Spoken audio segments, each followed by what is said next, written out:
कहानी की शुरुआत शिकागो शहर से होती है, जहाँ की अब तक दुनिया बिल्कुल नॉर्मल थी। किसी को भी नहीं पता कि आज की रात जो कुछ भी होने वाला है उससे सब कुछ हमेशा हमेशा के लिए बदल जाएगा। अब यहाँ पर हमें एक फैमिली दिखाई जाती है जिसमें चार्ली टीवी पर कार्टून देख रही थी। उसका छोटा भाई डेनी गेम खेल रहा था और उनकी मोम रेचल फोन पर बिजी थी कि तभी उसका पति बेन घबराया हुआ घर आता है और उन्हें बताता है कि अब उनके पास ज्यादा टाइम नहीं बचा। रेचल पूछती भी है कि अचानक से उसे क्या हो गया, लेकिन बेन तो यहाँ अपने छोटे भाई माइल्स के पास फोन करता है। माइल्स जो कि अपनी गाड़ी में अपने दोस्त के साथ कहीं बाहर जा रहा था। अब बेन घबराकर उसे भी बताता है कि जल्द ही पूरी दुनिया में अंधेरा छाने वाला है और फिर कभी कुछ शुरू नहीं होगा। माइल्स कुछ भी समझ पाता कि उसके पहले ही अब बेन और माइल्स दोनों के ही फोन्स अपने आप बंद पड़ गए थे। वही बेन के पूरे घर में लाइट्स ब्लिंक होने लगती है। सो वो जल्दी से अपने लैपटॉप में कुछ फाइल्स को डाउनलोड कर उन सभी को एक USB पेन ड्राइव में लोड कर लेता है और फिर बेन ने उस पेन ड्राइव को एक लॉकेट में छिपा दिया था, यानी कि ये पेन ड्राइव उसके लिए बहुत जरूरी है। वहीं दूसरी ओर हाईवे पर माइल्स और उसका दोस्त अपनी कार से निकलते हैं। वे देखते हैं कि उनके पीछे रुकी हुई गाड़ियों की लाइन लगी हुई थी, जिनकी हेडलाइट्स अब एक के बाद एक अपने आप बंद हो रही है। यही नहीं, आसमान से प्लेन्स भी नीचे गिरकर क्रैश हो रहे थे। पूरी दुनिया में हर तरफ कोहरा मच गया, आसपास के ट्रांसफार्मर्स फटने लगे और यहाँ से अब पूरी ही पृथ्वी की लाइट्स एक एक कर बुझने लगती है। देखते ही देखते पूरी दुनिया भर की सारी लाइट्स अब बंद हो चुकी थी। पूरी दुनिया आज के बाद से हमेशा के लिए बदलने वाली थी, क्योंकि अब से दुनिया में न कोई लाइट्स होंगी, न ही गाड़ियां चलेंगी और न ही कोई ऐसा डिवाइस काम कर पाएगा जिसे कि चलने के लिए इलेक्ट्रिसिटी की जरूरत पड़ती है। अब मानव इतिहास को बदलने वाली इस घटना को पूरे 15 साल बीत चुके हैं। उस दिन ब्लैकआउट के बाद कभी इलेक्ट्रिसिटी वापस आई ही नहीं। बिजली से चलने वाली सभी चीजें बेकार हो गईं। लोगों की गाड़ियां, जेट इंजन्स, एयरलाइंस, सब कुछ बर्बाद हो गया। वर्ल्ड ऑर्डर अचानक से बदलने से बहुत से लोग तो तभी मारे गए। वहीं बाद में जो लोग बीमार हुए उन्हें दवाइयां नहीं मिली। घरों में आग तो लगी, लेकिन आग बुझाने वाली गाड़ियां नहीं थीं। फैक्ट्रीज वगैरह तो सीधे ही बंद पड़ गईं और अब सभी लोग हाथ से ही काम करते हैं। वहीं सरकार तो अब कोई बची ही नहीं थी। सो आम लोगों ने अपने ग्रुप्स बनाकर हथियारों के दम पर इलाके कंट्रोल करना शुरू कर दिए। अब प्रेजेंट टाइम में यूनाइटेड स्टेट्स 6 भागों में बंट चुका था, इसलिए आम लोग इन बड़े बड़े ग्रुप से दूर रहकर सरवाइव करने के लिए बस्तियां बनाकर रहने को मजबूर हैं। यहाँ पर बैन भी अपने परिवार के साथ ऐसे ही एक दूर कॉलोनी में रहने चला आया, जहाँ की 100 के आसपास लोग एक साथ मिलकर रहते हैं। वे यहीं खेती करके आपस में सरवाइव करते हैं। हालांकि बैन की पत्नी रेचल ब्लैकआउट के बाद भागते हुए कहीं मिसिंग हो गई थी और बेन समझ ही गया कि रेचल तभी मारी गई। इसलिए अब इतने सालों के बाद बैन एक डॉक्टर मैगी को डेट कर रहा है। वही बैन के दोनों बच्चे डेनी और चार्ली भी बड़े हो चुके थे। हालांकि डेनी अस्थमा की बीमारी से गुजर रहा है और एडवांस्ड मेडिकल सुविधाएं तो अब बची ही नहीं थी, सो उसे ऐसे ही सरवाइव करना पड़ता है। वहीं चार्ली भी अब इस समय के अनुसार खुद को बदल चुकी थी। हालांकि उसे वो पहले वाला टाइम अभी भी याद आता है जब उसके पेरेंट्स ने आखिरी बार उसे आइसक्रीम खिलाई थी, क्योंकि बाद में तो कभी आइसक्रीम बन ही नहीं सकती कि अब सब कुछ नॉर्मल ही चल रहा था कि अचानक से आज इस एरिया की मिलिशिया कॉलोनी में घुस आती है। उनकी पहचान उनके हाथ पर गुदे हुए मोनोर के निशान थे। ये मिलिशिया पूरे एरिया को हथियारों के दम पर कंट्रोल करते हैं। अब बैन का ग्रुप भी टैक्स के रूप में इस मिलिशिया को कुछ फसलें हर बार पहुंचा देते थे, मगर फिर भी मिलिशिया अपने जनरल टॉम के साथ यहाँ आ गई, यानी कि जरूर से कुछ ना कुछ सीरियस है। बेन जल्दी से भागकर कॉलोनी में अपने बेस्ट फ्रेंड एरन के पास जाता है और उसे वहीं लॉकेट छुपाने को कहता है जिसमें कि बेन ने उस लाइट आउट वाली रात वो पेन ड्राइव छिपाई थी, यानी कि इसमें कुछ ऐसा जरूर है जिसे कि बेन सबसे छुपाना चाहता है। अब एरन को लोकेट देने के बाद बैन जनरल टॉम के पास जाता है, जो कि यहाँ बैन को अपने साथ ले जाने आया था। वहीं वो बैन के भाई माइल्स के बारे में भी पूछता है, जिस पर बैन कहता है कि वो तो अपने भाई से 15 सालों से नहीं मिला। अब टॉम कहता है कि वे उसे भी जल्द ही ढूंढ निकालेंगे, लेकिन अभी तो बेन को उनके ठिकाने पर चलना होगा। कि तभी पीछ से बेन का बेटा डेनी मिलिशिया पर क्रॉसबो पॉइंट करते हुए कहता है कि उसका पिता उनके साथ नहीं जाएगा। बेन अपने बेटे को समझाने की कोशिश भी करता है, क्योंकि इन मिलिशिया के लोगों के पास गन थी और वे उनसे लड़ नहीं सकते, लेकिन इससे कोई फायदा नहीं होता। सबसे पहले गोली बैन को ही जा लगी थी, जिसके बाद अब तो गुस्से में डेनी और पूरी ही कॉलोनी मिलिशिया के लोगों पर अटैक कर देते हैं। हालांकि मिलिशिया के पास गन्स तो थी ही, सो वे बेन के अलावा और भी कुछ लोगों को जान से मार देते हैं और आखिर में जनरल टॉम बेन के बटे डनी को बंधक बनाकर अपने साथ उठा ले जाता है। अब कुछ देर बाद जब चार्ली वापस से अपने घर आती है तो यहाँ उसका पिता बेन, जो कि खून में लथपथ अपनी आखिरी सांसें गिन रहा था, वो मरने से पहले कहता है कि मिलिशिया चार्ली के भाई डेनी को अपने साथ उठाकर ले गए हैं। सो चार्ली को अभी उसके अंकल माइल्स को ढूंढना होगा, जो कि शिकागो शहर में रहता है, और एक वही है जो कि डैनी को वापस ला सकेगा। और ये कहते ही अब बेन की मौत हो जाती है। अब चार्ली ने अपने पिता को अपनी आंखों के सामने मरते देखा था मगर अभी तो उसके पास शौक मनाने तक का वक्त नहीं, क्योंकि उसे अपने भाई डैनी के बारे में सोचना है। सो वो जल्दी से अपना सारा सामान पैक कर सीधा शिकागो शहर में अपने अंकल माइल्स को ढूंढने निकल पड़ती है। हालांकि बेन की नई गर्लफ्रेंड मैगी और कॉलोनी का बेन का बेस्ट फ्रेंड एरन, वे दोनों उसे अकेले नहीं जाने देते और खुद भी उसके साथ जाने लगते हैं, क्योंकि अब के समय में बाहर का सफर बिल्कुल भी आसान नहीं होता। सो तीनों अब आने वाले कुछ दिनों तक ऐसे ही जंगलों को पार कर आगे बढ़ते रहते हैं। वहीं रास्ते में चार्ली को एक नेट नाम का लड़का भी दिखाई देता है, जिसे देखकर वो शुरू में डर जाती है, क्योंकि अब पूरी दुनिया ब्लैकआउट में चली गई थी। इसलिए तब के बाद से हर इंसान को पहली बार में देखकर खतरा ही समझा जाने लगा है। अब इस रात चार्ली, मैगी और एरन एक टूटे हुए प्लेन में सोने का फैसला करते हैं, लेकिन उनकी बुरी किस्मत कि कुछ ही देर बाद उन पर कुछ लुटेरे आकर अटैक कर देते हैं ताकि उनके सामान को लूटकर उन्हें जान से मार सके। कि तभी अचानक वहां नेट आ जाता है और उन लोगों को एक एक कर जान से मारकर तीनों को बचा ही लेता है। अब सुबह होने पर वे जान पाते हैं कि नेट भी असल में शिकागो ही जा रहा था, और अब चूंकि उसने उनकी जान भी बचाई है, सो चार्ली को उस पर भरोसा हो चुका था और वे एक साथ मिलकर शिकागो तक जाने लगते हैं। हालांकि मैगी स्केप्टिकल थी कि ऐसे समय में इतने इत्तेफाक कैसे हो सकते हैं। नेट बिल्कुल सही वक्त पर उन्हें बचाने कैसे आ गया, मगर अब चार्ली के जिद करने पर वो कुछ नहीं कहती। दूसरी ओर डैनी, जो कि मिलिशिया की कैद में था, वो रात होने पर उनकी कैद से भाग निकलता है। लेकिन जब वो भागकर वापस अपनी कॉलोनी की ओर जा ही रहा था कि उसे फिर से अस्थमा का दौरा पड़ जाता है। डैनी वहीं पर बेहोश हो गया था। अब कुछ देर बाद वो खुद को एक घर में बिस्तर पर पाता है। दरअसल उसे ग्रेस नाम की एक औरत बाहर से उठा लाई थी, और अब कंफर्म होने पर कि डनी उसे कोई नुकसान नहीं पहुंचाएगा, ग्रेस गन नीचे कर लेती है। इसके बाद वो उसे अस्थमा का इनहेलर भी देती है,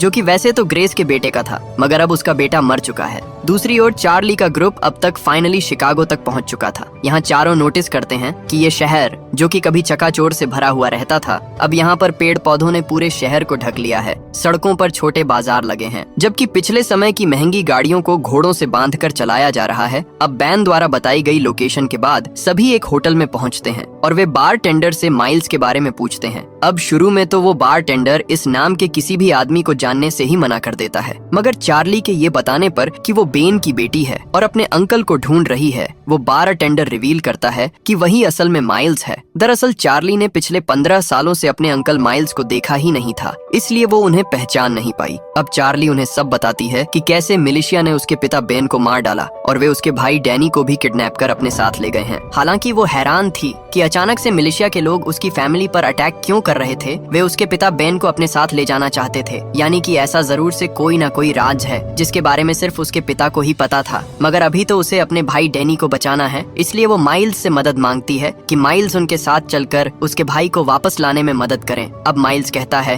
कि बैन असल में 15 साल पहले उस ब्लैकआउट की असली वजह के बारे में जानता था, और मोनोरोफ, जो कि मिलिशिया का लीडर है, वो असल में पूरे अमेरिका पर नहीं बल्कि पूरी दुनिया पर कब्जा करना चाहता है। सो पूरी दुनिया को कंट्रोल करने के लिए उसे हथियारों, टैंक्स और हेलीकॉप्टर्स की जरूरत पड़ेगी। इसलिए ही वो बैन को पकड़ने आया, क्योंकि वहीं एक जानता था कि ब्लैकआउट की असली वजह क्या थी और इसे कैसे रिवर्स किया जा सकता है, जिससे कि सारी पावर मोनोरोफ को मिल जाए। अब चार्ली ये सुनकर हैरान रह जाती है कि 15 साल पहले घटी वो घटना जिसने दुनिया को तबाह कर दिया, उसके पिता बेन को उस घटना के बारे में पहले से सब कुछ पता था। वहीं माइल्स हैरानी में डेने को वापस लाने में उसकी मदद करने से मना कर देता है, क्योंकि ये काम बहुत रिस्की है और वे अकेले मिलिशिया का सामना कैसे ही करेंगे। अब चार्ली उससे बहुत निराश थी कि उसके अंकल ही उनका साथ नहीं दे रहे, और वो अपने ग्रुप के साथ वापस जाने लगती है कि इसी बीच माइल्स नोटिस करता है कि नेट, जो कि उनके साथ शिकागो तक आया था, उसके हाथ पर भी मिलिशिया का निशान बना हुआ है, यानी कि वो मिलिशिया का ही मेंबर है, और वो चार्ली और उसके दोस्तों के साथ मिलकर माइल्स तक पहुंचना चाहता था। माइल्स असल में मिली से छुपकर यहाँ रह रहा था।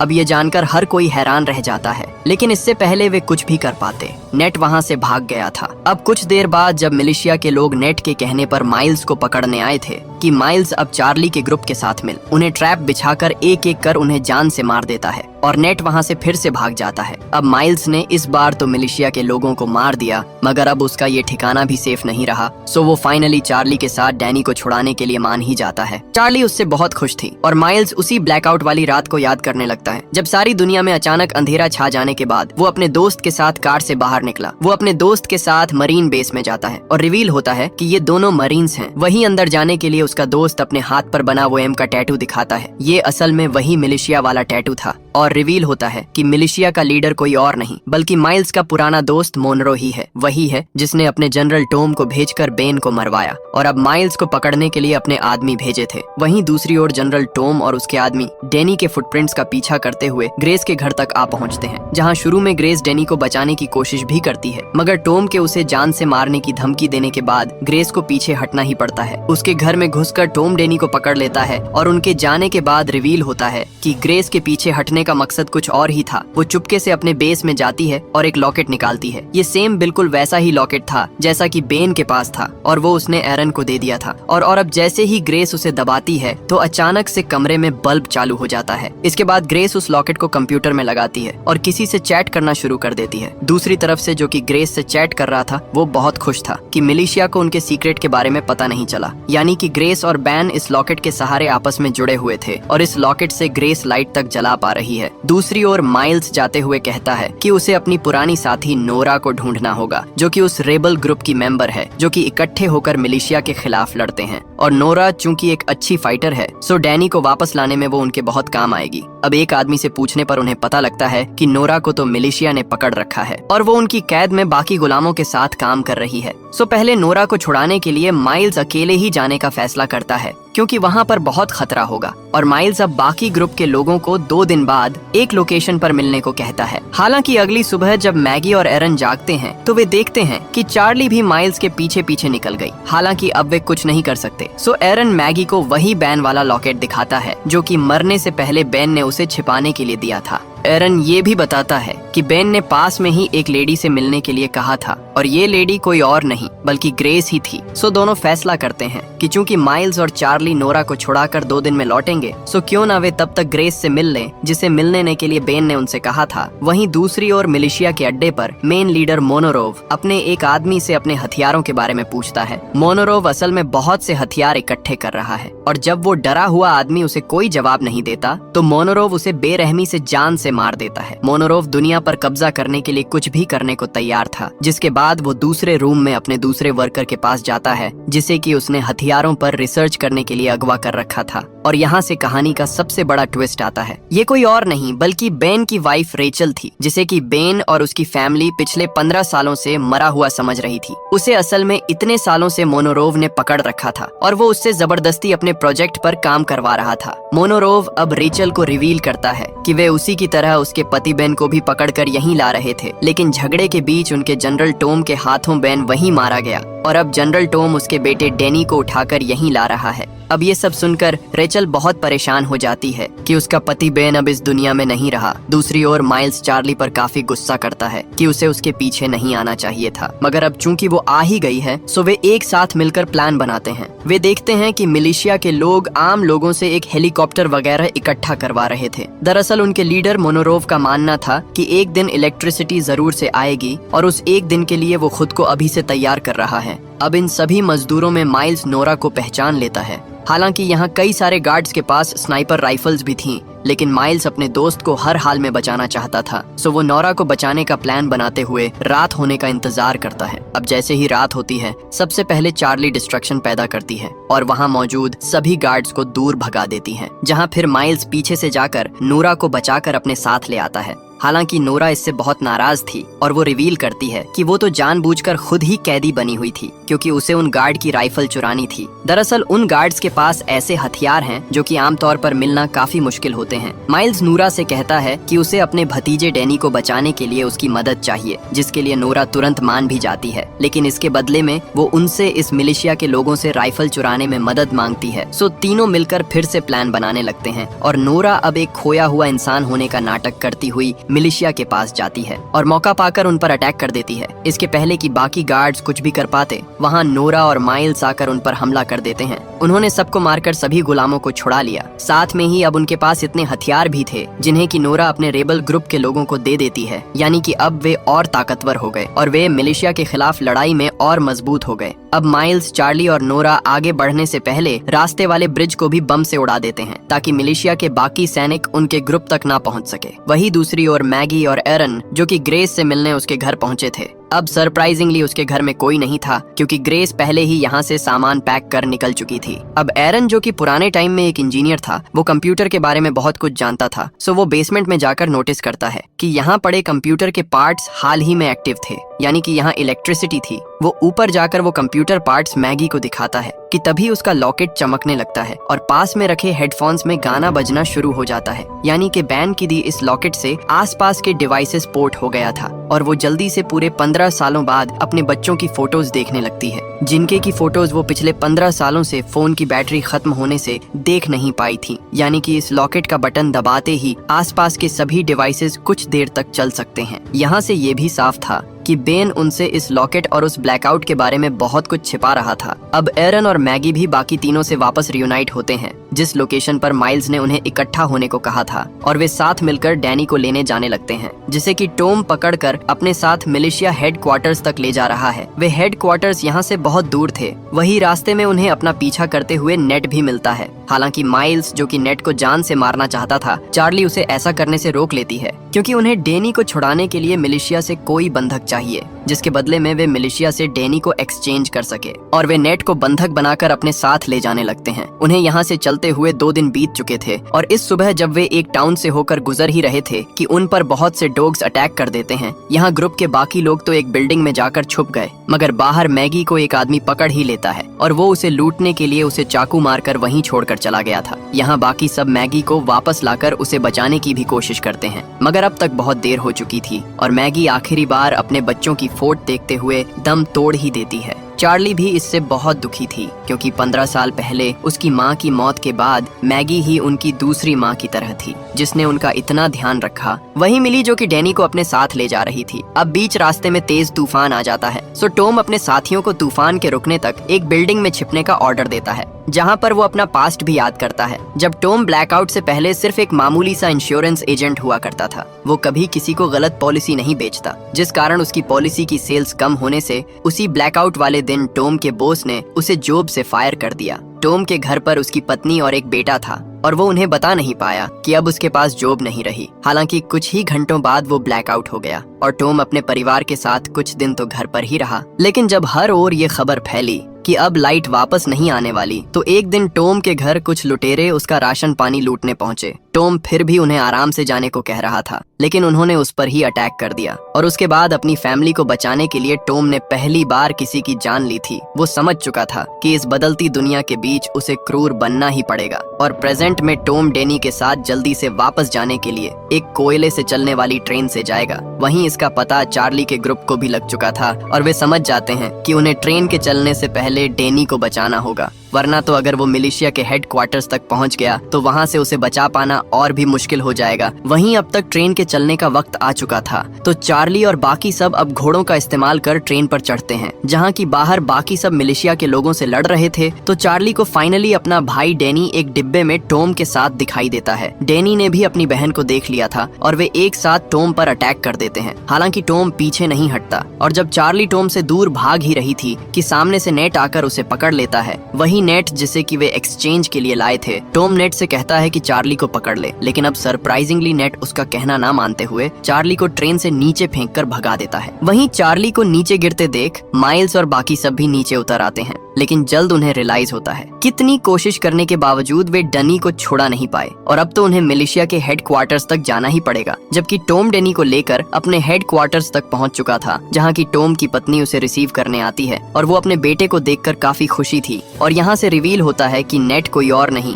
बल्कि टॉम का ही बेटा था। उसी के कहने पर नेट ने पहली बार चार्ली के ग्रुप से दोस्ती की, और फिर वो माइल्स की लोकेशन तक जा पहुंचा। हालांकि चार्ली के ग्रुप के साथ रहने से नेट को चार्ली से प्यार हो गया, इसीलिए उसने अपने पिता टॉम के कहने के बावजूद चार्ली को भगा ही दिया कि कहीं उसका पिता चार्ली को जान से न मार दे, जिससे कि टॉम नाखुश भी था। जबकि रेचल ऊपर से देखती है कि मिलिशिया के लोग उसके बेटे डैनी को भी पकड़कर ले ही आए। अब डैनी को रेचल पूरे 15 सालों बाद देख रही थी, हालांकि वो डेनी के इतने बड़े होने के बावजूद उसे आसानी से पहचान लेती है और अब कहीं मोनोरोव उसके बेटे को नुकसान न पहुंचा दे। रेचल उसे भी सच्चाई बता ही देती है कि जो नेकलेस बेन और बाकी मेंबर्स के पास है, जिनके सहारे इलेक्ट्रिसिटी फिर से लाई जा सकती है। रेचल उन नेकलेस की ड्राइंग बनाकर मोनोरोव को दे देती है और मोनोरोव इन नेकलेसेस को ढूंढ उनसे अपने हथियार, टैंक्स और हेलीकॉप्टर्स चार्ज कर पाएगा। फिर उसे कोई नहीं रोक सकता। अब रेचल ने मोनोरोव को सब बता दिया था, सो वो रात होते ही रेचल को अपने बेटे से मिलने देता है। दोनों ही माँ बेटा पूरे 15 सालों बाद एक दूसरे को देख रहे थे। डैनी तो हैरान था क्योंकि उसे लगा था कि उसकी माँ बहुत पहले मर चुकी है, मगर वो तो यहाँ मोनोरोव के कब्जे में थी। अब अगले दिन से ही मोनोरोव उन सभी नेकलेसेस को ढूंढना शुरू कर देता है।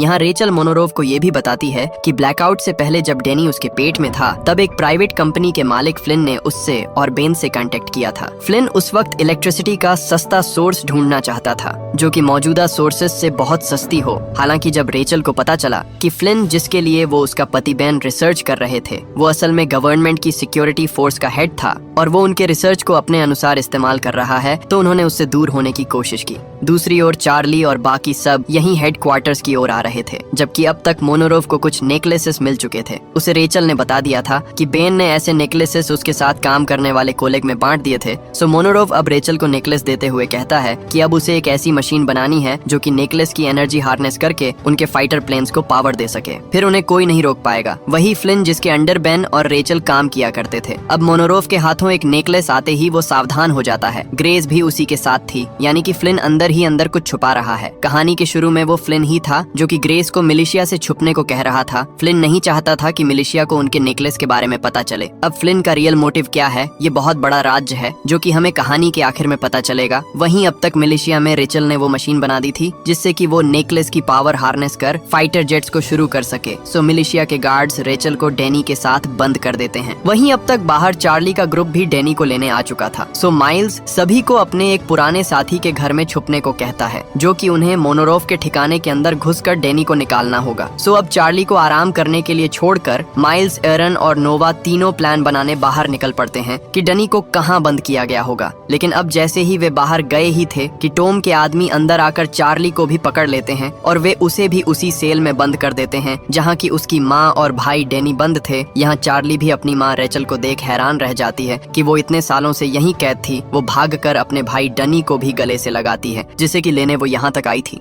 मगर यहाँ तो उसे डैनी के साथ साथ उसकी माँ रेचल भी मिल गई। वही अब अंदर मोनोरोव आकर कहता है कि जो डिवाइस रेचल ने बनाया था वो उसके इस्तेमाल से कुछ फाइटर प्लेन्स को चालू कर दे। अब तो उनके पास एक नेकलेस भी आ गया है, वरना वो उसके दोनों ही बच्चों को जान से मार देगा। अब रेचल के पास कोई ऑप्शन नहीं था, सो उसे मोनोरोव की बात माननी ही पड़ती है। जहां अब जब रेचल मोनोरोव का काम कर ही रही थी तो पीछे से डैनी और चार्ली दोनों भाई बहन एक गार्ड पर वार कर बाहर निकल जाते हैं और जल्दी से अपनी माँ को ढूंढने लगते हैं ताकि वे एक साथ यहाँ से बाहर निकल सके। वहीं बाहर से अब तक माइल्स, एरन और नोवा तीनों भी आ गए थे। उन्हें पता चल चुका था कि टॉम चार्ली को भी उठा ले गया, सो वे भी उन्हें छुड़ाने फैसिलिटी के बाहर आ चुके थे। नोवा एरन को बम्स देते हुए कहती है कि वे बाहर रहकर फैसिलिटी के चारों ओर बम लगा दे। तब तक वो और माइल्स एक साथ अंदर जाकर डैनी और चार्ली को बाहर ले आएंगे, जबकि अंदर डैनी और चार्ली भी गार्ड्स पर अटैक कर रहे थे और माइल्स उन्हें ढूंढ निकालता है। अब दोनों जल्दी से माइल्स को रेचल के बारे में बताते हैं कि वो अब भी जिंदा है। सो वे जल्दी से लैब में जाकर माइल्स अब मोनोरोव के गार्ड से लड़ते हुए रेचल को भी बाहर लाने लगता है, जहाँ की वे सभी फाइनली सुरक्षित बाहर तक आ गए थे। वहीं अब तक एरन ने भी दीवार को तोड़कर उनके निकलने का रास्ता बना लिया था। सो सभी वहीं से भागने लगते हैं और जब सभी बाहर निकल ही आए थे उन्हें लग रहा था कि वे बच ही गए कि तभी ऊपर एक फाइटर हेलीकॉप्टर को उड़ते देखते हैं, जिसे कि कुछ देर पहले रेचल ने ही शुरू किया था। उसने अपने बच्चों की जान बचाने के लिए मोनोरोव के कई सारे प्लेन्स को अपने डिवाइस से एनर्जी दे दी। सो वो हेलीकॉप्टर अब पूरे ग्रुप पर फायरिंग कर देता है।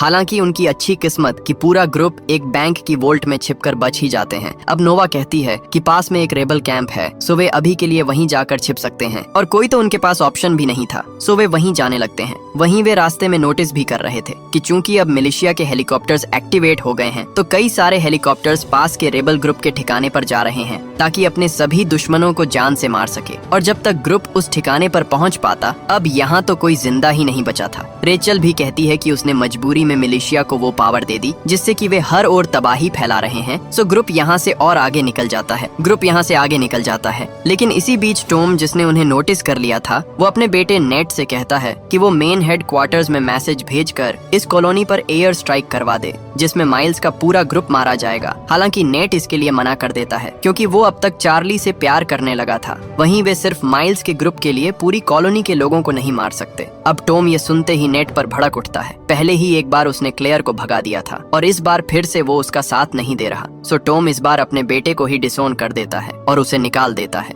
यहाँ नेट सीधा भागकर चार्ली के पास जाकर सच्चाई बता देता है कि वो असल में जनरल टॉम का बेटा है जो कि अपने पिता के कहने पर उन पर नजर रख रहा था। मगर अब वो समझ चुका है कि वो कितना गलत था। वो आगे ये भी रिवील करता है कि उसके पिता ने उन्हें यहाँ देखने के बाद जल्द ही यहाँ एयर स्ट्राइक होने वाली है। सो उन्हें जल्द से जल्द यहाँ से निकल जाना चाहिए। अब चार्ली जल्दी से वापस रेबल कैंप में आकर सभी को ये जानकारी देती है कि उन्हें जल्द ही एयर स्ट्राइक के लिए तैयार रहना होगा और उन्हें भी हथियार चाहिए। यहाँ वे डिस्कस कर ही रहे थे कि अब तक मिलिशिया के हेलीकॉप्टर्स वहाँ आ जाते हैं। उन्होंने कई सारे रेबल सोल्जर्स भी मार दिए थे कि तभी पीछे से माइल्स और रेचल अब एक गाड़ी में रॉकेट लॉन्चर ले आते हैं। माइल्स को इससे हेलीकॉप्टर में मौजूद एक एम्पलीफायर से हिट कराना था कि इसके पहले ही अब एक रॉकेट गिरने से वो दूर जा गिरा था। अब सब कुछ बर्बाद होते देख डेनी अकेला ही आगे भागकर खुद ही रॉकेट लॉन्चर लेकर उस हेलीकॉप्टर पर फायर कर देता है और उसका निशाना भी सही जा लगा था और वो हेलीकॉप्टर सीधा नीचे क्रैश होने लगता है। हालांकि डेनी की बुरी किस्मत, गिरते हुए हेलीकॉप्टर से ऑटोमेटिक गन अभी भी चालू थी और कई सारी गोलियां सीधी डेनी को जा लगती है जिसे कि वो वहीं मारा गया था। हर कोई दुखी था।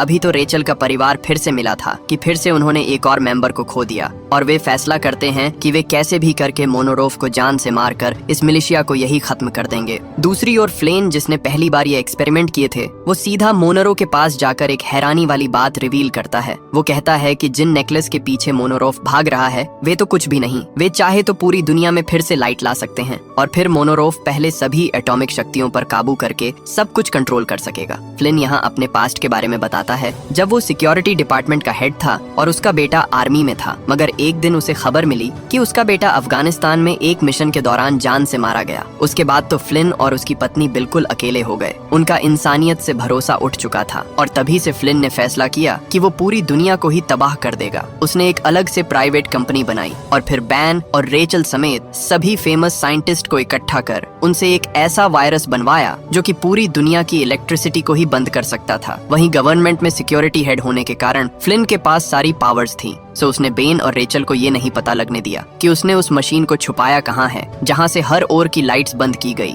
और फ्लिन अब मोनोरोफ को रिवील करता है कि वे उसी मशीन को फिर से शुरू कर अब फिर से पूरी दुनिया को नॉर्मल बना सकेंगे। हालांकि फ्लिन इसके लिए शर्त रखता है कि चूंकि वो मोनोरोफ की सब कुछ कंट्रोल करने में मदद करेगा, सो उसे इसके बदले में स्पेशल पावर्स चाहिए। वहीं अब तक रेचल के ग्रुप को भी पता लग चुका था कि यहाँ से बहुत दूर फ्लिन ने एक टावर में सेटअप लगाया हुआ है जहाँ से वे पूरी दुनिया की लाइट फिर से ला पाएंगे। वे सभी मिलकर उसी टावर पर जाने लगते हैं। लेकिन जब वे उस टावर तक पहुँचे ही थे कि वे देखते हैं कि मोनोरोफ तो फ्लिन और अपने गार्ड्स के साथ पहले से यहाँ पहुँच चुका है। रेचल समझ जाती है कि फ्लिन ने मोनोरोफ को सारी बातें बता दी। सो वो प्लान बनाती है कि वो अकेले मोनोरोफ के पास जाकर उसका ध्यान भटकाएगी और तब तक बाकी टीम टावर में घुस जाए और फिर मोनोरोफ के वहाँ पहुँचने से पहले सारी लाइट्स को शुरू कर दे। सो रेचल अब एक बम लेकर मोनोरोफ के पास जाती है जिसे कि तभी पकड़ लिया गया था, मगर उनका प्लान काम नहीं किया। उल्टा मोनोरोफ अब रेचल को साथ लेकर टावर में ले जाने लगता है। वहीं बाहर माइल्स और बाकी के मिलिशिया सोल्जर्स पर अटैक कर उन्हें जान से मारने लगते हैं और बाकी बचे हुए सोल्जर्स पर फायर कर वे भी फाइनली टावर के अंदर पहुंच ही गए थे।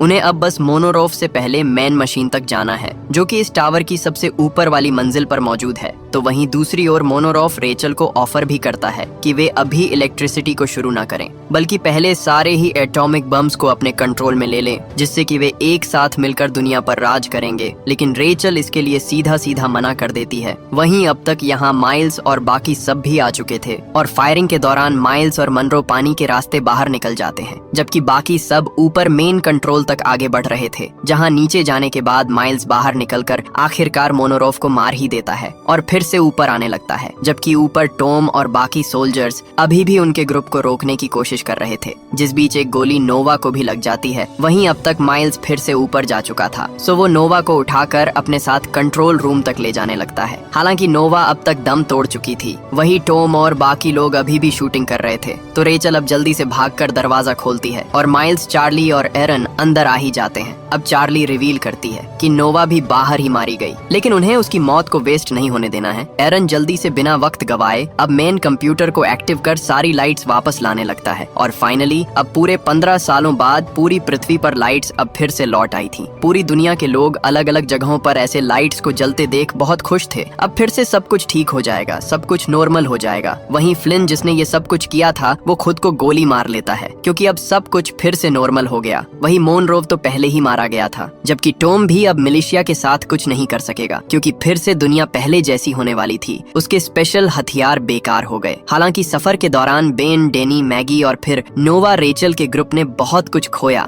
लेकिन उन्होंने सब कुछ फिर से ठीक कर ही दिया। और इसी हैप्पी एंडिंग के साथ ये कहानी यहीं पर खत्म हो जाती है। दोस्तों, वीडियो पसंद आई हो तो वीडियो को लाइक और कमेंट करके जरूर बताएं। बाकी मिलते हैं आपसे अगली वीडियो में।